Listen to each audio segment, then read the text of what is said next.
Ice हुन्छ ल्याउनु कस्तो आइस बक्समा स्याम्पल त ल्याएको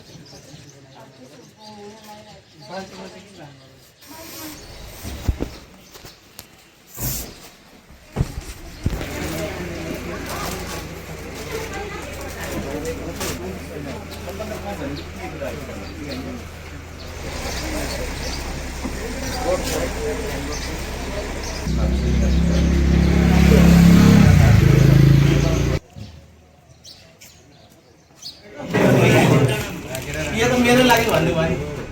यो त पनि यो ढाकेर अब सबै ढाकेर अहिले मैले के भएर भन्नु पर्दैन सफा गरेर ल्याएर भित्र हाल्नु समोसा एकलट बनाएको प्याजी बनाएको त्यसमा बिहान तेल हालेको नयाँ आएर हालेको पुरानो त छैन पुरानो त बोतलमा हुन्छ यो चटपटहरुमा हाल्ने के भयो भने यसले के भयो 3-4 चोटि 5 चोटि तारिसकेको देखायो किनभने यसले 20 भन्दा माथि देखायो खै त हामी त फेरि यही भने आउँछ नहाले चाहिँ त हाल्दैन नि त के भन्छ एक हाल्दैन पहिलोचोटि कलर हाल्दिन त अब म त्यसो हाम्रो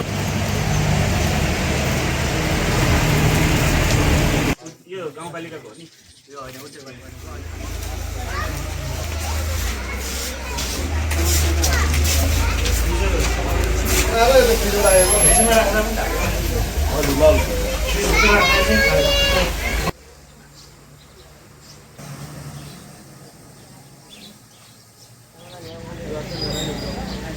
जो मङ्गुमा चाहिँ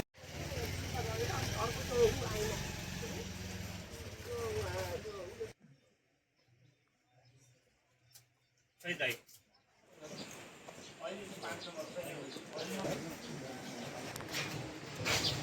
फार्मेसी होल्डर हो कि फार्मेसी होल्डर हो कि पहिला त एकैमा काम गरेको त्यो कसरी पहिलाको चलाएको अहिले अब फार्मेसी स्टाफ हो नि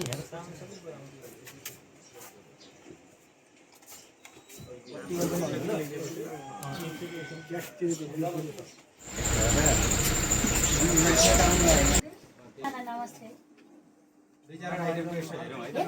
सब हेर्नु सर हामीलाई नि हो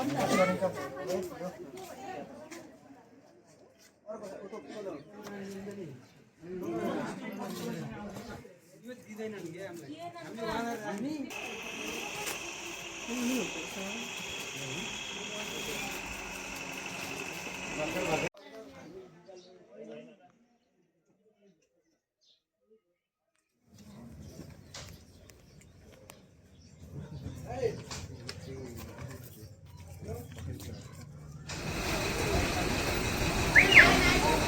जिल्ला प्रशासन कार्यालय एकीकृत सेवा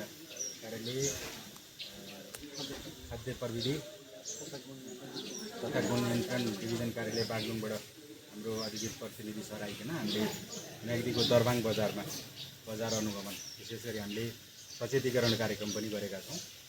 यो नियमित पालिका केन्द्र नै भएको कारणले नियमित बजार अनुगमन भइराखेको अवस्थाले यहाँ सन्तोषजनक अवस्था देखियो। हामीले 3वटा औषधि पसलहरूमा सामान्य अनुगमन गऱ्यौँ भने चाहिँ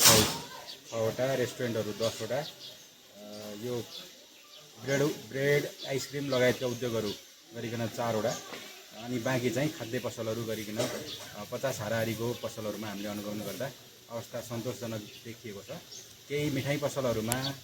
सरसफाइका कुराहरू अखाद्य वस्तुहरू मिसावटका कुराहरू देखिएका छन् तिनलाई हामीले जफत गरिकन उहाँलाई पुनः अनुगमनमा आउँदाखेरि सो कार्य नदोहोऱ्याउन सचेत गराएका छौँ। अवस्था सन्तोषजनक छ। नियमित यो अनुगमन कार्य भइ नै रहेको